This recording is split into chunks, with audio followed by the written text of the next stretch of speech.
مستنصر حسین طرر فرماتے ہیں، جن کے اوپر ذمہ داریوں کا بوجھ ہوتا ہے، ان کو روٹھنے یا ٹوٹنے کا کوئی حق نہیں ہوتا۔ اگر عزت نفس کو ٹھیس پہنچے تو انسان ہر محبت سے ماورا ہو جاتا ہے۔ عظیم دکھ ہر انسان کو غیر متوازن کر دیتا ہے، چاہے وہ کتنا ہی مضبوط اور توانا کیوں نہ ہو۔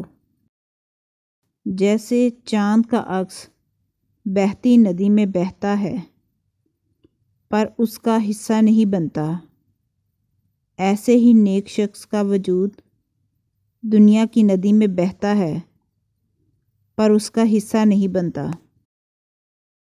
اداسی کے بھی 100 چہرے ہیں اور ان میں سے سب سے زیادہ اداس چہرہ ایک ایسی جدائی کا ہے جس میں کبھی دوبارہ ملاقات کا امکان کم ہو۔ دھند میں ڈوبی صبح میں پراٹھے کی خوشبو ایک افواہ کی طرح پھیلتی ہے۔ ہر قبر کا حق ہے کہ اس پر فاتحہ پڑھی جائے۔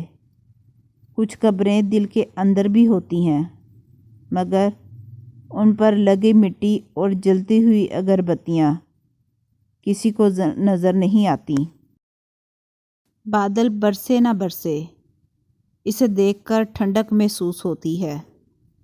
اولاد خدمت کرے نہ کرے، اسے دیکھ کر بھی دل میں ٹھنڈ پڑ جاتی ہے۔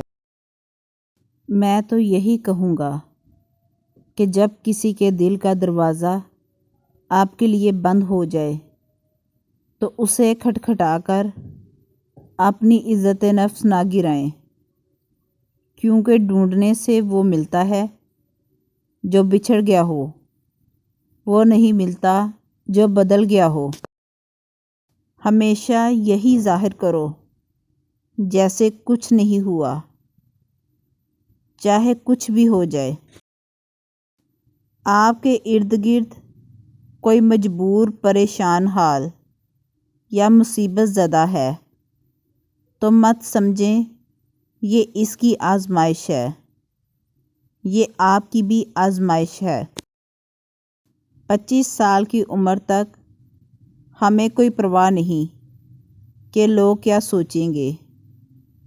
50 سال کی عمر تک اسی ڈر میں جیتے ہیں کہ لوگ کیا سوچیں گے، اور 50 سالوں کے بعد پتہ چلتا ہے کہ ہمارے بارے میں تو کوئی سوچ ہی نہیں رہا تھا۔